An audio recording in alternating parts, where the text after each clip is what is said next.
Turkey beefed up its geopolitical presence in 2019 by getting involved in Syria and other disputes around the area. Though it's had mixed results, the Central Asian country is expected to still play a major role in shaping the region next year. CGTN's Michal Bardavid has more. On October 9th, Turkey launched a cross-border operation into northern Syria against the Syrian Kurdish YPG, which Turkey considers a terrorist organization. The aim, to clear a border area 400 kilometers wide of the YPG and establish a safe zone in the area where Syrian refugees can be resettled. When the fighting began, the U.S. decided to pull out, leaving their Kurdish allies, the YPG, without protection. The YPG then called on the Syrian government for support. The Syrian army quickly arrived, filling in the gap created by the U.S. withdrawal, and advanced into areas it hadn't controlled since 2012, potentially a major implication for the Syrian conflict. Turkey then signed deals with Russia and the United States, who committed to the withdrawal of the YPG from an area 120 kilometers wide and 30 kilometers deep. This is a huge diplomatic success, but when we take a look at the implementation of the agreements on the ground, the success is somewhat broken. What initially seemed like a victory for Ankara did not work out, as Erdogan has expressed concerns that the YPG did not fully withdraw from the area. In October, when the White House announced its withdrawal from Syria, they also declared Turkey would become responsible of all the ISIL prisoners in the region.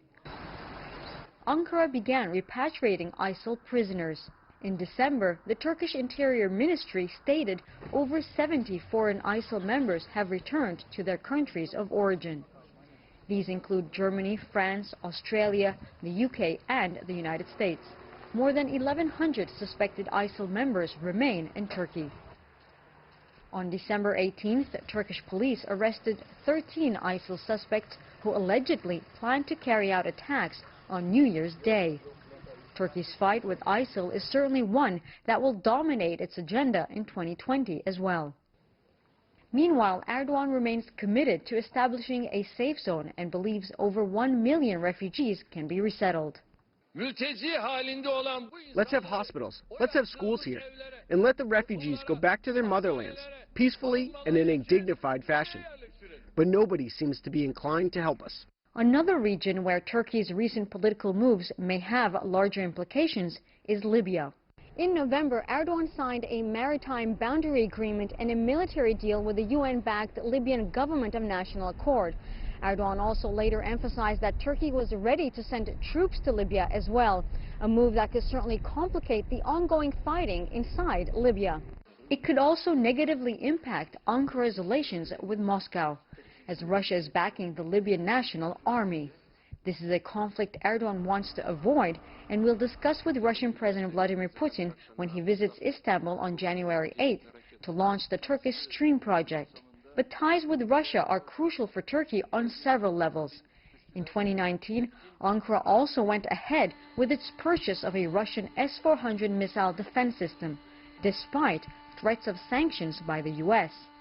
Turkey is also facing potential sanctions from the EU due to its gas exploration activities inside the Mediterranean Sea.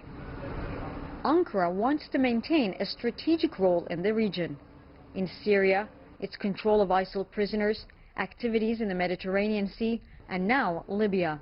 It seems Turkey will be high on the global agenda in 2020 as well. Michal Bardavid, CGTN, Istanbul.